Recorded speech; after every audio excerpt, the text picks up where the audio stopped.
government is spending money, printing money. All that's going to do is keep devaluing our money.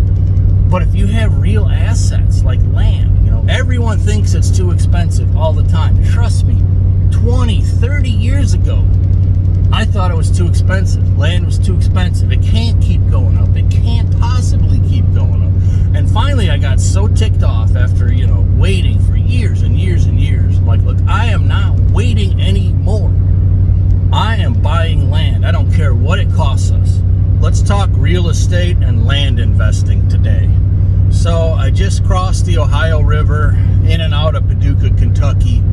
And that really harkens me back to our very first, really big southern farm that when Sharon and I got together, we bought a beautiful farm in Kentucky. We were looking for our future retirement spot back then. And so many good memories there. I remember going down there with my son, Alan, and my stepson, Aaron, and we'd do cleanups and that. Back then, we were staying in a motel. It was like an 8 or 9 hour drive. We were living up in Wisconsin then. But looking back on that first one, I'm glad I pushed the envelope because this Missouri deal might actually just work out even better than I had hoped. We built a cabin on that Kentucky farm, and we decided that we wanted it in our backyard. So that's when we started looking. Sharon started looking for job transfers and that. She worked for the VA, and that's kind of how we ended up in Southern Illinois for her job. She was in, pretty high management, very smart girl, very good at what she does. So anyways, that's how we ended up in Southern Illinois. But going back to our Missouri farm now, so many good memories from that first Kentucky farm. That one, we might have made a little bit on it, not much. We got our money back. We got the money we paid for the cabin, basically. We kind of got shafted again. We trusted a young kid on the build. Had to threaten him, with the sheriff's department, arresting him. So we were able to get our money back, and then we put it up into Illinois, which is because we were going to move permanently. We've had the 2-hour drive cabin. We've had the 8-9 hour drive land. And there's nothing like having it in your backyard. There's nothing like it. Like right now on the Missouri farm, I can hop on a tractor or an excavator and I could do land management right there. No trailering, no nothing. So that's kind of all part of the plan. I've had a lot of people say, oh, you're kind of nuts for leaving. What are you leaving just because of a gun ban and things like that? Which is fine. I believe in principle, and so the way it's shaking out, it's almost looking like we kind of might have known what we're doing. Like I said, I try to keep my faith because we're in a crazy world right now. So anyways, the contract we got on our Illinois house, we did okay on. We should actually get most of our money back on the land and the house. The land we made out really good. So all of my land management projects, we got higher. We got $4,500 an acre for the land. In Illinois because it was all set up, turnkey, ready to go. Nobody was getting that much, 6 months ago when we got it. Nobody was getting really even close for that size, 120, actually it was 110 acres. Long story, but so we did good on the land. The house, we got 669. So they started at 6 1/4. And we came back at 675, and then they countered at 650. And Sharon was ready to take it, just to cut our losses and get out of there. We're probably losing money on the house. The house cost like $5 1/4 or something to build, and the barn was 60, and the road was like 65. But anyways, you cut your losses in life. So I'm like, we have the best house on the market right now, and it's priced very fairly because we're not trying for a home run. We're just trying to get out of it, get out of our mortgage and homeowners and all that. So anyways, she was ready to take 650. I'm like, just let me do it. Just, 669. I said, let's hold firm. And sure enough, they took it. So we actually got more than we were willing to cut loose, but we got people wanting to put in backup offers. We knew it should sell because it's a beautiful, beautiful place. So anyways, we roughly broke even. Might have lost some on the house, but we made, we $2,600 an acre for the land, and we sold it for $4,500 an acre. So that made up the difference for us. Of course, now we're broke on Missouri. We invested everything just to get qualified for the mortgage. We had to put a lot of money down, basically all of our savings. But anyways, reading through some of you guys' comments here, I was at a doctor appointment. Nathan and a couple other guys, talking about ideas for the land. I could put a road in and do a few 5-acre lots and really make out good, and still be able to keep a lot of the land. And someone's like, hey, take your time, give it a year and scope out the land and that, which is probably, that's what I'm gonna do. And then another one's like, hey, get something on the market now, it's hunting season.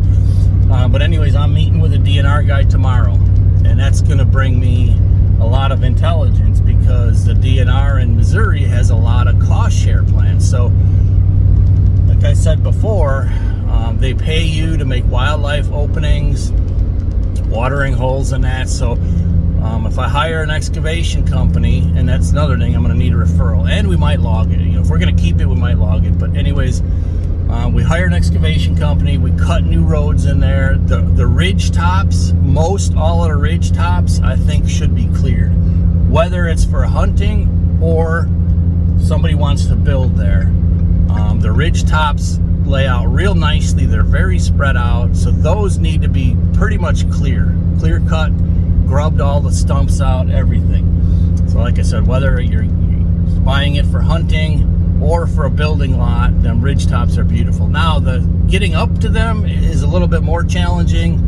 Might need a shared road for a couple of them, but it is doable, especially if I hire big machines, big dozer, big excavators, big machines. So it might, and inflation ain't stopping. I follow the markets, and it's still going. The CPI print just came out today. It's still 3%, 2.9 year over year. So anyways, I'm excited. It might actually work out. We get our closing done in Illinois. We get some of our money back. We got some seed money then. We'll probably reinvest it in the excavation projects for the land clearing. I'm really excited. Really, really excited. Phil's going to come over too, because he's got a beautiful farm. DNR is just great in Missouri as far as landowners. It's amazing. So if we get some cost share on this, that will help pay the bills for the excavation, and it will improve the value of the land. It's kind of a win-win-win all the way around. It's a win for wildlife, because you need clearings. It's just, total hardwoods is really not that good for wildlife. As much as people think, oh, it's all woods. Well, not really. Because it shades out everything. There's no forage for the critters, the deer, the rabbits, raccoons, everything that breathes starts with, deer and mice, the food chain, and rabbits, and they need browse. So it's a win for the wildlife. It's a win for us. The land will go up, and it could be a win for then future landowners. It'll be already ready for a building site or a cabin or a food plot, whatever they want to do. So it's like a triple win. Actually quadruple, because if we get paid the cost share, that's actually going to pay for the excavation, which will improve the value of the land. So this crazy thing might actually work out. I didn't do it to try to make money. I guarantee you that was not my intention. It's the freedom. And some of these states, and I get messages from people even in Canada, north of the border, some of these countries, it's getting crazy out there, people. Without getting too deep, if you pay any attention and you got common sense, I don't care what your politics are, it's getting crazy in some of these states. So I did not do this to try to make money. Trust me, we're hemorrhaging right now with the mortgage payments. But if I look at the big picture, beautiful living there. We got land under our feet. I can hop on a machine just for an hour or two any given day of the week and go do something productive. So yeah, it might actually work out. This crazy move might work out. And here I'm taking another load back today of equipment and stuff. One of my last deer blinds I'm bringing back. So it's happening, and I don't regret it. Not at all. It's shaping up to, we might come out smelling like a rose in the end. Whether that's, a year down the road, 4 or 5 years, who knows?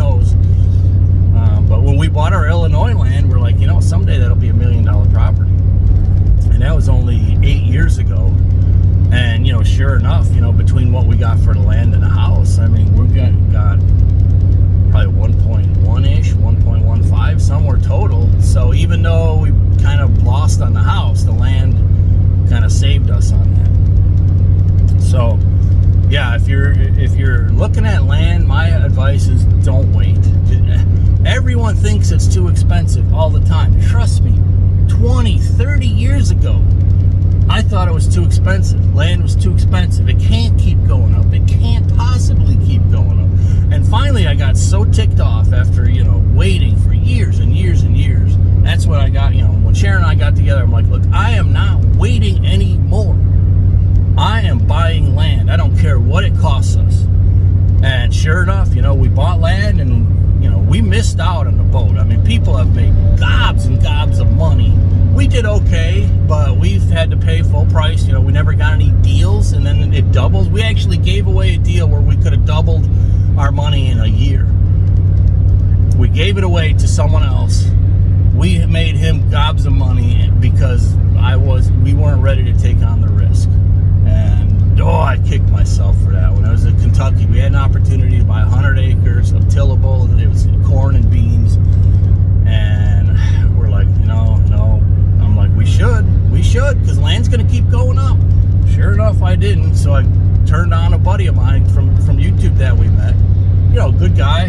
He bought it, and he more than doubled his money in like a year or two. So I was like, dang it, man. So we never got those kind of deals, but I don't regret buying in even at higher prices because they have continued. And even now, people are like, it can't keep going high. Well, I think it can. I really do.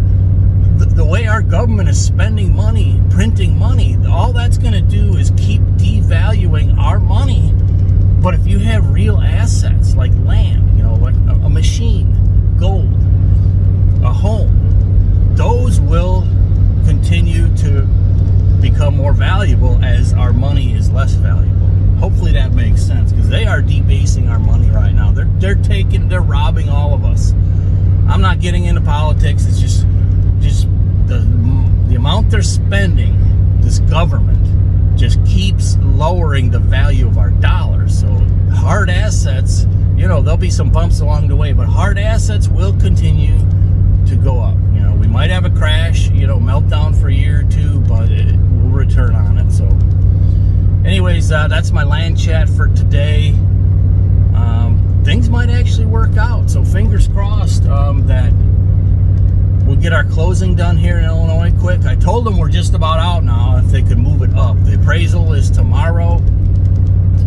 So I don't see any problem with that. Like I said, we were asking at the very low end of similar houses, just to offload it. And it's going to be a relief. So things are looking good. If you're looking at land, people, I say don't wait. Don't wait. If you say this is crazy, it's too much, buy less acreage then, but get some land in your portfolio, in your life, under your feet, whatever. Do what I've said it before, beg, borrow, steal, go in the hock, as long as you got a plan where you could make your payments on it. Definitely, I'm glad we got into land. So hope to see you on a future video. Take care. Thanks a lot.